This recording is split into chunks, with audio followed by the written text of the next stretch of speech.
Court एक ऐसी जगह है जहाँ किसी की नहीं चलती, बड़े से बड़े नेता भी धराशायी हो जाते हैं कोर्ट के आगे।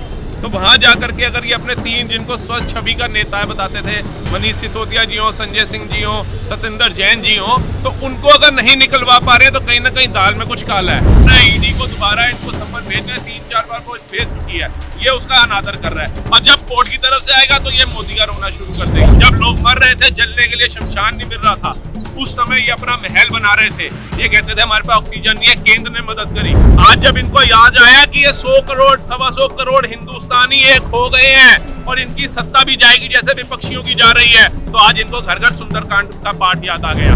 आज ये हनुमान जी का भक्त बन गए। मौलानाओं को सैलरी दे रहे थे, पुजारियों की सैलरी के वक्त कहाँ थे इनके? हनुमान जी का ये जो आज सुंदरकांड का पाठ रखवा रहे हैं, उसी मंदिर के पुजारियों के लिए सैलरी का थी। वक्फ बोर्ड को 100 करोड़ दे दिया इन्होंने, पुजारियों को क्या दिया? केजरीवाल को चौथा समन भेज दिया गया है, लेकिन तब भी वो नहीं गए। ईडी को अगला एक्शन क्या लेना चाहिए? वीडियो कोर्ट के माध्यम से अरेस्ट करना चाहिए। कोर्ट के माध्यम से ही होगा। फिर ये रोएंगे कि भाई अब कोर्ट भी बिक गया, इनका जो पुराना वो है रोना कि भाई कोर्ट दे हमारे को। जबकि कोर्ट एक ऐसी जगह है जहाँ किसी की नहीं चलती, बड़े से बड़े नेता भी धराशायी हो जाते हैं कोर्ट के आगे। तो वहां जाकर के अगर ये अपने तीन जिनको स्वच्छ छवि का नेता बताते थे, मनीष सिसोदिया जी हो, संजय सिंह जी हो, सत्येंद्र जैन जी हो, तो उनको अगर नहीं निकलवा पा रहे तो कहीं ना कहीं दाल में कुछ काला है।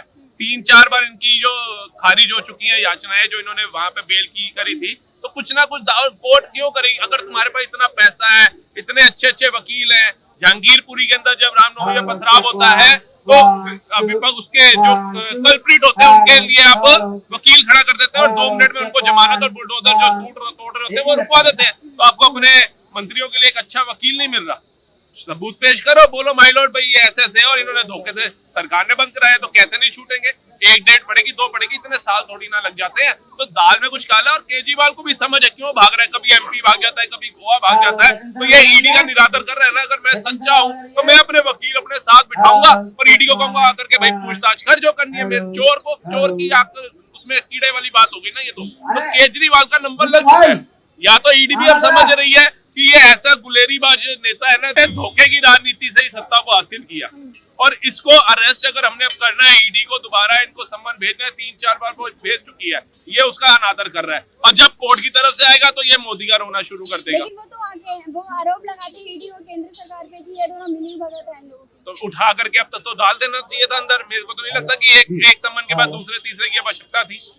इलेक्शन सर पे थे 3 राज्यों 5 राज्यों के अंदर, तो इसको तो उठा करके डाल देना चाहिए था अंदर। नहीं डाला तो इससे स्पष्ट होता है कि मोदी जी की जो राजनीति है वो सच्चे पथ की है। तभी आज देश विदेश में उनका गुणगान हो रहा है। आज पूरा विपक्ष खत्म होने की कगार पे आ गया है। आज जो गठबंधन का हिस्सा बने थे क्यों पीछे हट रहे हैं? क्योंकि इनको पता है इनको पैसों की भूख नहीं है मैडम, इनको भूख है सत्ता की, ऐशो आराम की। ये सड़कों पे खाली हो जाना, काफिले निकलना, जहां जाने से लूट बजाए, इनको उसकी भूख है, वो नहीं छोड़ना चाहता। इसलिए आज गठबंधन तोड़ने को मजबूर हो गए। इतने बड़े बड़े सलाहकार बैठे हैं, कपिल सिब्बल जैसे इतने बड़े बड़े वकील बैठे हैं, क्यों नहीं इनको सलाह देते कि आप ऐसे करो और अपने जितने भी सिसोदिया और सत्येंद्र जैन इनको बाहर निकालो?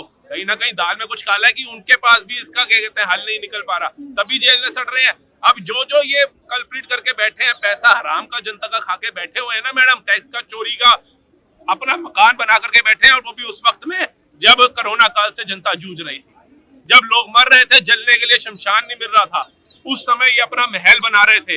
ये कहते थे हमारे पास ऑक्सीजन नहीं है, केंद्र ने मदद करी, राधा स्वामी वालों ने अपनी जगहें दी, इनके पास कुछ उपचार नहीं था दिल्ली की जनता, जबकि दिल्ली की जनता ने आंखें बंद करके इनको सत्ता पे बिठाया था। दिल्ली की जनता के लिए केजरीवाल सुंदरकांड पाठ करवा रहे हैं, इसमें क्या दिल्ली की जनता को कोई फायदा होगा क्या? मैडम कुछ नहीं होगा। एक तरफ कहते थे कि मेरी नानी कहती है किसी का मंदिर तोड़ के, मस्जिद तोड़ के मंदिर नहीं बनाना चाहिए।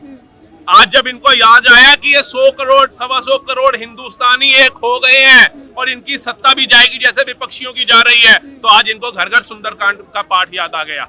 आज ये हनुमान जी का भक्त बन गए।